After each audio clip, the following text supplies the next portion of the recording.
Late us see goods and services tax यानी GST. तो GST क्या है?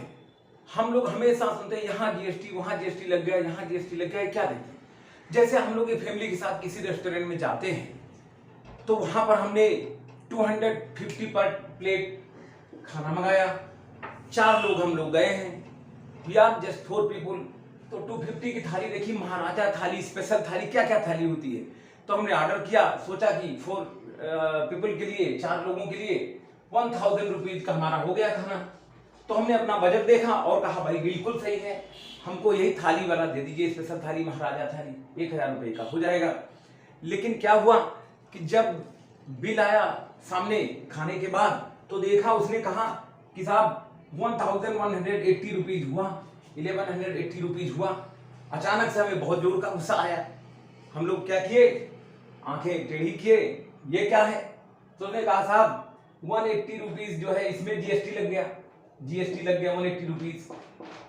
और जो है तब हमें समझ में आया कि जीएसटी यहाँ लगा है इसलिए ऐसा है। इसी तरह जब हम लोग मोबाइल रिचार्ज कराते हैं, डीटीएच रिचार्ज कराते हैं, टीवी रिचार्ज कराते हैं, तो पता चला कि 1000 रुपये का पैक है, 1000 का पैक है। तो हमने बड़ी आसानी से इसको परचेज कर लिया। इसमें डेटा भी है, इसमें वॉइस कॉल्स भी है, टीवी भी चल रहा है, एवरीथिंग है। तो हमने क्या किया कि इसको ले लिया। लेकिन पोस्ट पेड बिल आया तो वहां भी वही कहानी, 1180 रुपीज अगेन। ये कोई भी 1000 भी हो सकता है, कुछ भी हो सकता है, 18% रेट के हिसाब से हमने देखा है इसको। तो जो है यहाँ भी वही कहानी। तो अचानक तो लगा कि अब जो है जीएसटी जान ही लेना चाहिए, है क्या चीज जीएसटी, अब इसको समझ ही लेते हैं। तो ये बच्चों के लिए यानी क्लास 10th स्टूडेंट्स के फर्स्ट चैप्टर मैथ्स में ये सिलेबस में है, तो उनको तो जानना है। जनरल पब्लिक के लिए भी ये जानना बहुत जरूरी है और बहुत आसानी से इस चैप्टर में हम इसको कवर करेंगे, समझा देंगे। पहले कॉन्सेप्चुअल समझाएंगे, बाद में न्यूमेरिकल्स कराएंगे। तो इस सब के लिए इक्वली इंपॉर्टेंट है। तो हम लोग देखते हैं गुड्स एंड सर्विसेज क्या चीज है। तो गुड्स एंड सर्विसेज टैक्स यानी जीएसटी। अब हम देखते हैं कि कई रेट्स है जीएसटी की। गवर्नमेंट ने कई रेट्स लगा रखे हैं, जैसे 0% भी है, 5% भी है, 12% भी है, 18% भी है और 28% भी है। तो हम लोग कैलकुलेशन में आगे एग्जांपल्स में कोई भी रेट लेंगे, इसके बीच का भी रेट ले सकते हैं, कोई ऐसी नहीं, लेकिन गवर्नमेंट ने इतना ही फिक्स कर रखा है। तो हम लोग अच्छे से देख लें कि जीएसटी क्या चीज होती है। तो जीएसटी जो है 2017 में गवर्नमेंट ने one nation one tax concept पे इसको लागू किया। नेशन वाइड इसको लागू किया और ये एप्लीकेबल है तब से 2017 से। ऐसा क्यों किया गवर्नमेंट ने? इसलिए किया गवर्नमेंट ने इसलिए किया कि पहले क्या होता था कि सेंट्रल लेवल पर बहुत सारे टैक्सेस थे और स्टेट लेवल पर भी बहुत सारे टैक्सेस थे। सेंट्रल लेवल पे आप लगाते थे सर्विस टैक्स लगता था, एक्साइज ड्यूटी लगती थी, ठीक है। इसी तरह कस्टम ड्यूटी लगती थी, ठीक है। तो ये सारे जो है service tax, excise duty, custom duty etcetera, ये सारे टैक्स लगते थे। इसी तरह स्टेट में भी लगता था, वैट लगता था। वैट हम लोग जानते हैं, वैल्यू एडेड टैक्स। इसके साथ में इंटरटेनमेंट लगता था, टैक्स लगता था, इंटरटेनमेंट टैक्स लगता था, ठीक है।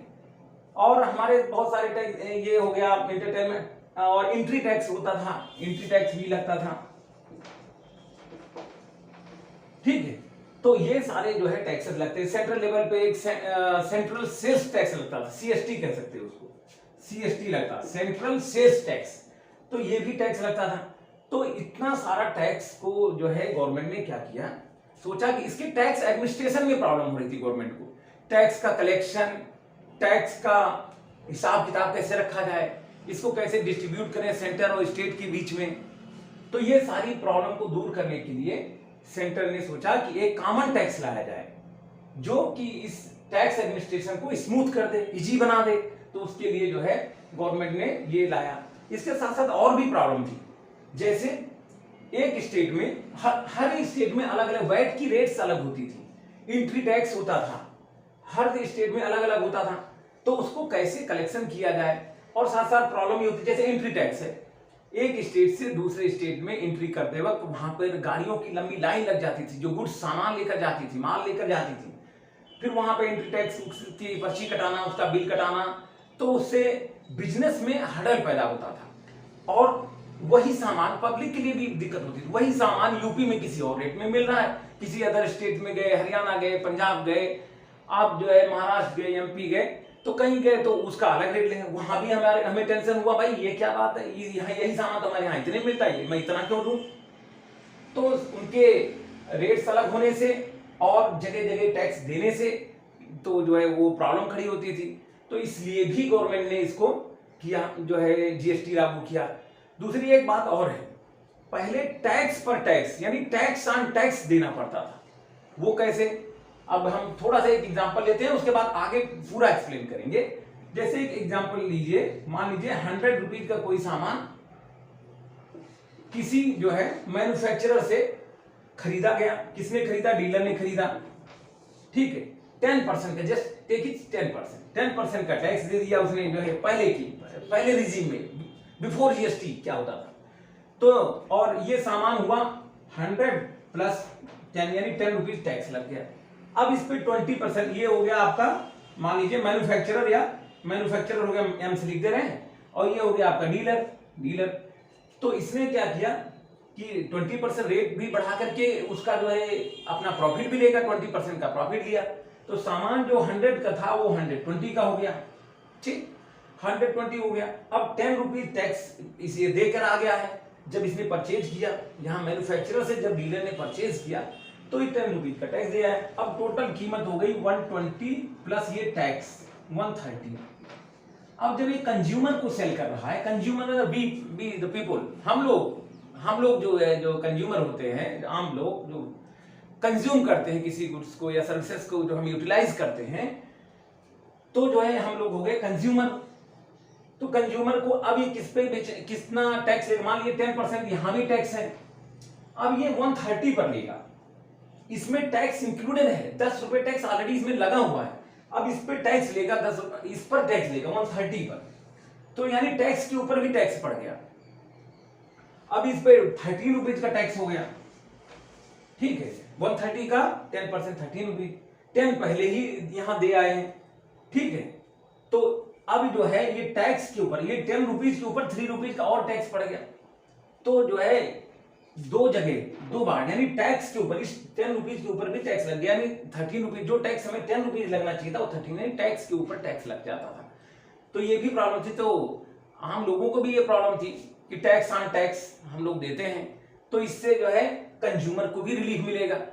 साथ साथ ये जीएसटी सिस्टम जो है वो ई प्लेटफॉर्म पर है, यानी ऑनलाइन प्लेटफॉर्म पर है, तो टैक्स न जमा करने जैसा सिस्टम नहीं है, एवरी मंथ सबको टैक्स, सभी जो शॉपकीपर्स हैं, जो व्यापारी हैं, ट्रेड्समैन हैं, उनको जो है जमा करना पड़ता है। तो सबसे पहले किस लिए किया वो बता देते हैं, वो बता दिया हमने, उसको जस्ट एक लाइन में देख लेते हैं। सबसे पहले किया ease of doing business, ease of doing business, business की आसानी के लिए किया। दूसरा reducing tax burden, reducing tax burden on people, लोगों के ऊपर टैक्स के ऊपर टैक्स ना पड़े वो कम, ठीक है।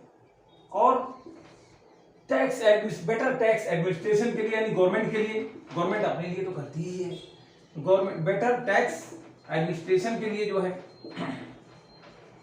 एडमिनिस्ट्रेशन हो गया, बेटर टैक्स एडमिनिस्ट्रेशन के लिए हो गया। और अवॉइडिंग टैक्स इवेजन, टैक्स को जो अवॉइड करते थे, टैक्स की जो चोरी कर लेते थे, तो जो है प्रिवेंटिंग टैक्स इवेजन कह सकते हैं, प्रिवेंटिंग टैक्स इवेजन, यानी टैक्स को जो चोरी कर लेते थे उससे बचने के लिए। तो ये हो गई जनरल बातें गवर्नमेंट ने क्यों किया। अब आते हैं खास बात पर, जिससे हमें क्वेश्चन सॉल्व होंगे और जिससे हम इजीली जो है समझ सकते हैं कि जीएसटी कैसे कैसे लगाया जाता है, उसके डिटेल्स में जाते हैं और बहुत इजीली समझते हैं। तो अब हम लोग देखते हैं type of GST, types of GST, types of goods and services tax. Type कितने टाइप क्या है? अब एक होता है यहां पर सीजीएसटी, सीजीएसटी, और दूसरा होता है आपका एसजीएसटी, और तीसरा होता है आपका IGST, IGST. What is CGST? Central goods and services tax, SGST states goods and services tax, IGST integrated goods and services tax, integrated, integrated. ठीक है। अब सीजीएसटी क्या है? वो टैक्स जो जीएसटी का वो पार्ट जो सेंट्रल गवर्नमेंट के पास जाता है उसे सीजीएसटी कहते हैं, जो स्टेट्स के पास जाता है स्टेट का जीएसटी कहते हैं, जीएसटी कहते हैं। जैसे मान लीजिए 12 रुपीज, 100 रुपीज में 12% जीएसटी हमने कहीं से कलेक्ट किया, ठीक, 100 रुपीज का कोई आइटम था और 12 रुपीज का जीएसटी, 12% का जीएसटी कलेक्ट किया, यानी 12 रुपीज। अब ये इसको रुपीज में देख लेते हैं, 100 का 12% यानी 12 रुपीज, तो 6 रुपीज यानी 6% भी कह सकते हैं। ये गया सेंट्रल गवर्नमेंट के पास और ये गया आपका स्टेट गवर्नमेंट के पास, तो 6 रुपीज इधर, 6 रुपीज इधर, 12 रुपीज ये आपका डिस्ट्रीब्यूट हो गया दोनों के बीच में। आईजीएसटी को बाद में समझेंगे, जो जब हम देखेंगे कि टाइप ऑफ सेल्स क्या है तब देखेंगे, उसको रुक जाइए, केवल अभी इतना नाम से जानिए, इंटीग्रेटेड गुड्स है। तो जो central government, the tax amount of tax which या percentage of tax which goes to the central government is called CGST, and the amount of tax or percentage of tax goes to the state government that is called the SGST। आपने जब कभी hotel या restaurant में कहीं खाना खाया, आपने कभी ध्यान से बिल देखे तो उसमें स्प्लिट किया हुआ होता है कि सीजीएसटी इतना, एसजीएसटी इतना, ये दोनों उसमें कंपोनेंट लिखे रहते हैं। ध्यान से अगर देखा है तो ठीक है, नहीं देखा है तो अगली बार देखिए। तो ये टाइप ऑफ जीएसटी हो गया, समझ गए अच्छी तरह। अब देखते हैं टाइप ऑफ सेल्स क्या है, तब ये बेहतर समझ में आए।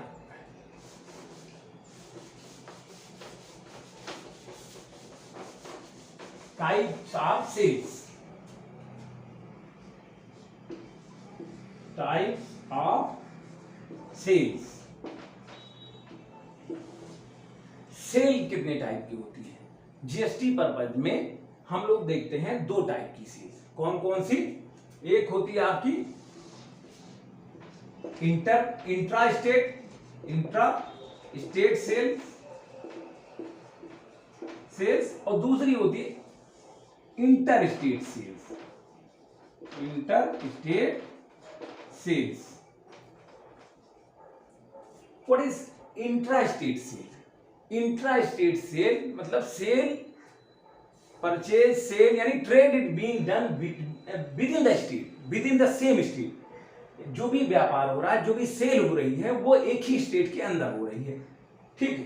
तो जैसे ए एक व्यक्ति है और बी दूसरा व्यक्ति है या फर्म है, कोई बात नहीं, इन दोनों के बीच में ट्रेड हो रहा है। एक मान लीजिए ए सामान बी को बेच रहा है और दोनों एक ही स्टेट के अंदर हैं, यूपी के अंदर, तो यहां पर इसको कहेंगे इंट्रा स्टेट सेल। या मान लीजिए महाराष्ट्र के अन्य, महाराष्ट्र के हैं दोनों के दोनों, तो ये हो गई इंट्रा स्टेट सेल, और ये हो गई inter state sale. Inter state sale मतलब trade is being done, trade is being conducted with in the 2 और मोर स्टेट्स, यानी यूपी से एमपी के बीच, यूपी महाराष्ट्र या महाराष्ट्र हरियाणा, हरियाणा पंजाब, तो एक स्टेट से दूसरे स्टेट्स में जब सेल हो रही है, यानी एक अलग स्टेट का आदमी है और बी, ये है एमपी का और ये है कर्नाटका का, ठीक है, अलग अलग स्टेट्स के हैं दोनों, A belongs to MP and B belongs to Karnataka, तो कहेंगे इंटर स्टेट सेल। अब इसको जानने की जरूरत क्या है? इसको जानने की जरूरत इसलिए है कि जो इंटर स्टेट सेल होती है उसमें होता है, एक स्टेट के अंदर सेल होती है, उसमें होता है सीजीएसटी और SGST,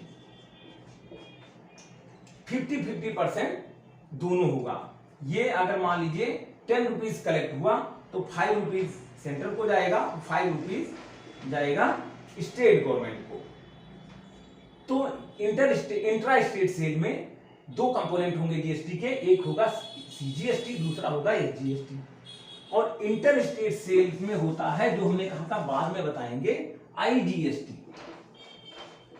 total amount under IGST goes to the central government. ये सेंट्रल गवर्नमेंट के पास सीधा जाता है और वही सेंट्रल गवर्नमेंट इसको अपने हिसाब से डिस्ट्रीब्यूट करती है।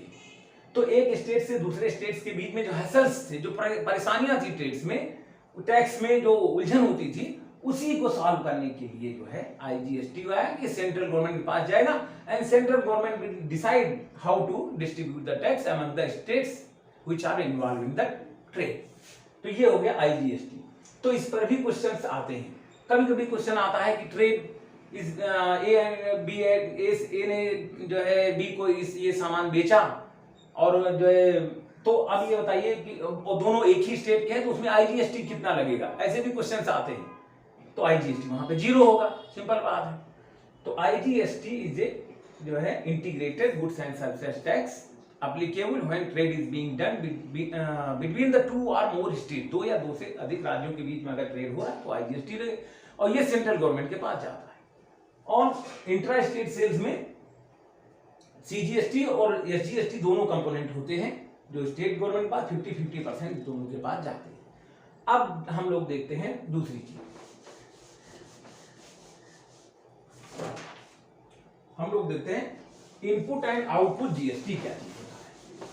उसके बाद में क्वेश्चन अच्छे से समझ में आते हैं। हम लोग देखते हैं अब इसको, इनपुट एंड आउटपुट जीएसटी।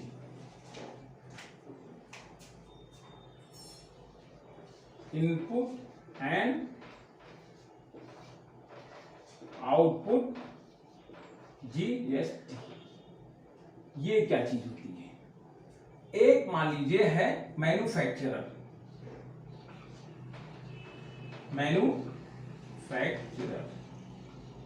और दूसरा है डीलर, और तीसरा हम लोग यानी जो पब्लिक है वो है कंज्यूमर। ट्रेड ऐसे ही तो होता है। क्या कोई कंज्यूमर या डीलर या शॉपकीपर ये अपने घर में सामान बनाता है क्या, घर में रखे रहता है। हम गए दुकान पर, ये डीलर या शॉपकीपर कुछ भी हो सकता है, तो गए उससे सामान लेने, तो क्या अपने घर में जो है मैन्युफैक्चर करके दे देगा, नहीं।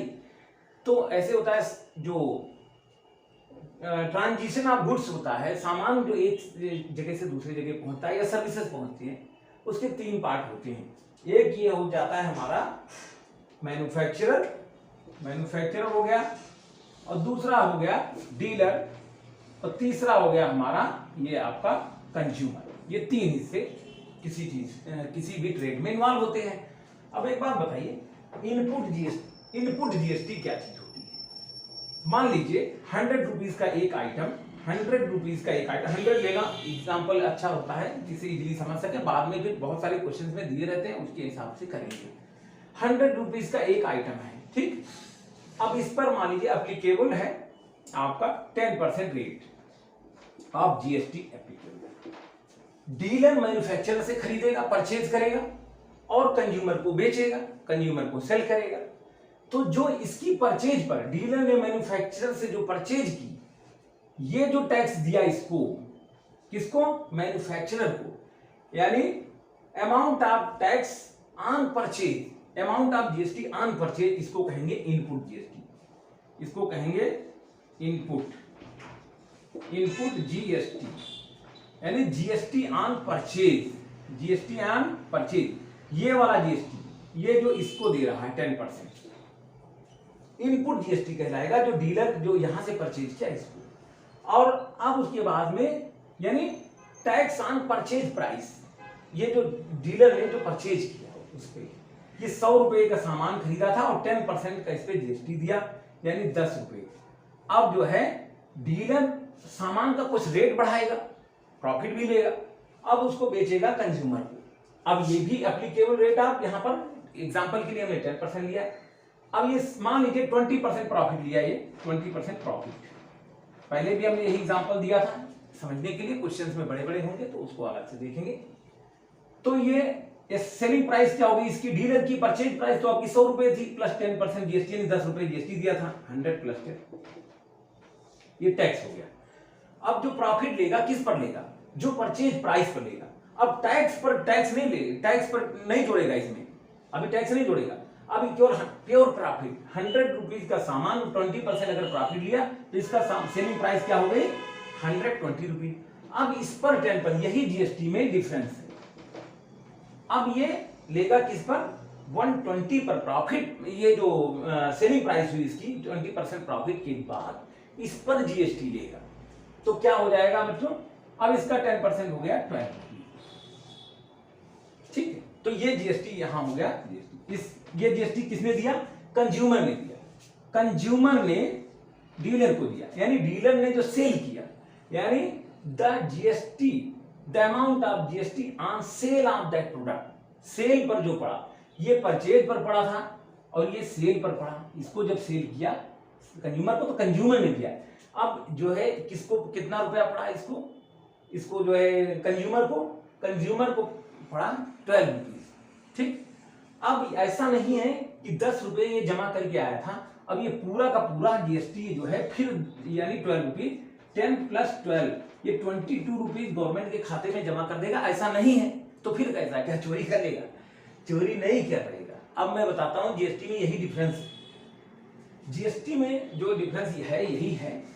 अब टैक्स लायबिलिटी, इसको थोड़ा सा मिटाते हैं। ठीक है, यही डिफरेंस है जीएसटी। अब जो टैक्स लायबिलिटी ऑन डीलर है, डीलर जो जमा करेगा, यानी जो कंज्यूमर से लिया है वो जमा तो करेगा। अब जो जमा करेगा वो 12 रुपीज नहीं होगा, क्योंकि 10 रुपीज ऑलरेडी जमा कर चुका है। तो अब ये जो है, तो टैक्स लायबिलिटी यानी tax payable to the government, tax payable to government कितना हो जाएगा, आउटपुट जीएसटी। इसको आउटपुट जीएसटी कहते हैं, जो कंज्यूमर से ली गई और जो इसने परचेज की थी वो उसको इनपुट। तो output GST minus input GST. Input यानी जो खरीदा था तब दिया था इसने, तो ये हो जाएगा 12 रुपीज माइनस 10 रुपीज 2 रुपीज। तो अब ये 2 रुपीज, यानी गवर्नमेंट के पास जब पहले टैक्स के ऊपर टैक्स लगा के 22 रुपीज या कितना देखा था हमने वो गया था, अब गवर्नमेंट के पास गया 10 रुपीज और ये 2 रुपीज। तो इससे टैक्स की रेट्स कम हुई, तो पब्लिक को भी इससे फायदा हुआ। तो गवर्नमेंट ने इन चीजों को जो है गवर्नमेंट पब्लिक के फायदे के लिए भी करती है और अपने फायदे के लिए तो करती ही है। तो अब ये हुआ 2 रुपीज टैक्स। तो tax liability on the shopkeeper और डीलर जो फाइनली प्रोडक्ट को बेच रहा है, उसकी लायबिलिटी कितनी हुई, just 2 rupees only at this stage, because he has already paid 10 rupees at the time of purchase. तो आउटपुट जीएसटी क्या हो गया, टैक्स ऑन सेल, और इनपुट जीएसटी हो गया टैक्स ऑन परचेज। बस इतना हमको समझना है। अब इसमें दो तरीके से हम थोड़ा सा और इसको एलेबोरेट करते हैं, जिससे क्वेश्चन बच्चे जो क्वेश्चन करते हैं तो उनको फायदा होगा। अब ये देखिए, अब इसको थोड़ा सा सेग्रीगेट करते हैं। 10% जो जीएसटी पे किया था डीलर ने, ये intra state with in same state की बात हम कर रहे हैं। तो क्या किया, 10% यानी 10 रुपए मिला टैक्स। तो 10 रुपए जो टैक्स ये यहाँ पे मिला, 100 रुपए का 10 रुपए, यहाँ पर ये मान लीजिए 10 रुपए। तो 5 रुपीज कहां चला गया, सीजीएसटी में, और 5 रुपीज ये आ गया आपका एसजीएसटी में, इसने जमा किया है। 5 रुपीज गया था किसको, 5% भी कह सकते हैं, आधा कर लेना, 5% भी कर लीजिए। ये दोनों गया सेंट्रल गवर्नमेंट और स्टेट गवर्नमेंट को गया। अब यहां पर ये इनपुट जीएसटी का हो गया, इनपुट जीएसटी, इनपुट सीजीएसटी कह लीजिए, सीजीएसटी और इनपुट एसजीएसटी कह लीजिए। तो 5 और 5%, 5 रुपीज आ गया यहाँ पर, परसेंट रुपीज देखिए। आउटपुट में क्या हुआ, अब इसको भी 5% कर लीजिए। तो 120 यहाँ आया था टोटल, जब सेलिंग प्राइस बना था 120, तो उसका 5%, 120 का 5% यानी 6 रुपीज, या इसी जो टोटल 120 का जो 10% आया था 12 रुपीज, इसी को चाहे 6 रुपये कर लीजिए, चाहे 10% निकाल के इकट्ठा निकाल के 12 रुपीज, फिर 6 रुपीज कर लीजिए, 6 रुपीज अलग कर लीजिए, या 5% के हिसाब से 120 निकाल लीजिए 6 रुपीज। जैसे 120 का 5% मान लीजिए हो गया, ये एक जीरो कट गया यहाँ पर, 5 2 10 2 6 यानी 6 रुपीज कितना आया, 6 रुपीज। तो परसेंटेज में निकालिए अलग अलग या इकट्ठा निकाल के उसका डिस्ट्रीब्यूट कर अब आउटपुट सीजीएसटी क्या हो गया, आउटपुट सीजीएसटी क्या हो गया, 6 रुपीज सीजीएसटी सेंट्रल गवर्नमेंट जा रहा है इसका आधा, और आउटपुट जीएसटी क्या हो गया, आउटपुट एसजी हो गया भी 6 रुपीज। अब अलग तरीके से क्वेश्चन पूछते हैं जब बोर्ड में, तो क्या कहते हैं कि tax liability of the dealer, CGST liability of the dealer. अब स्प्लिट करके भी पूछ सकते हैं, टोटल अमाउंट ऑफ टैक्स भी पूछ सकते हैं। तो आपका ये टोटल अमाउंट ऑफ जीएसटी जो फाइनल आया तो इतना हो गया आंसर आपका जो है। टैक्स लायबिलिटी यानी जो दे आया है वहां पर उसको माइनस कर लेंगे, 12 में से 10 माइनस कर लेंगे, जस्ट 2 रुपीज टैक्स लायबिलिटी उसकी बची हुई है, ठीक है। कंज्यूमर को टोटल पड़ेगा 12 रुपए, उसमें लग जाएगा 12 रुपीज, जो टोटल सेलिंग प्राइस होगा उस पर 12 रुपीज जोड़ के, तो टोटल प्राइस वो। अभी हम लोग देखते हैं जस्ट कि अगर स्प्लिट करके पूछा तो अब कभी कभी क्वेश्चन पूछता है बच्चों कि जो है output tax liability CGST liability of the dealer कितनी होगी, यानी अब ये सेंट्रल गवर्नमेंट को कितना देगा। अब बच्चों इसमें जो है तो यहां पर हम जो है सीजीएसटी लायबिलिटी देख लेते हैं, सीजीएसटी लायबिलिटी देख लेते हैं ऑफ द डीलर, यानी कितना अब उसको देना होगा, जिम्मेदारी कितनी है उसकी। तो आउटपुट सीजीएसटी माइनस इनपुट, अगर इकट्ठा पूछता तो 6 12 रुपीज और 5 10 रुपीज, तो 12 माइनस 10 यानी 2 रुपीज उसको देना है गवर्नमेंट को, अभी 10 रुपए दे चुका है। लेकिन स्प्लिट करके पूछ लिया कि सीजीएसटी लायबिलिटी यानी सेंट्रल गवर्नमेंट को कितनी है, तो सेंट्रल गवर्नमेंट का आउटपुट कितना है, आउटपुट जीएसटी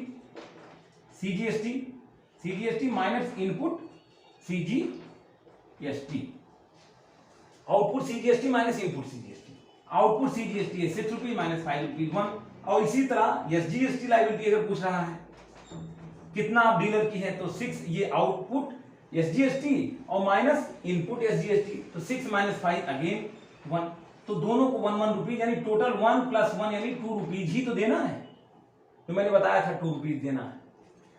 तो स्प्लिट करके भी पूछ सकता है टोटल या net tax liability of the dealer to the government कहेगा, नेट कहेगा तो 12 माइनस 10 क्योंकि 10 ऑलरेडी जमा है, 2 रुपीज कर देना। और स्प्लिट करके सेपरेटली पूछता है कि सीजीएसटी लायबिलिटी कितनी है डीलर की, तो इसका जो है output CGST liability 6 rupees minus input 5 रुपए 5 रुपीज, तो 1 रुपीज और इसका 1 रुपीज। तो इस तरह से भी क्वेश्चन हमारे सॉल्व होते हैं। तो अब इसमें कई बार ऐसा भी होगा total amount paid by the consumer कहा जाएगा, ऐसे भी क्वेश्चन आते हैं। Total amount paid by the consumer, amount paid by consumer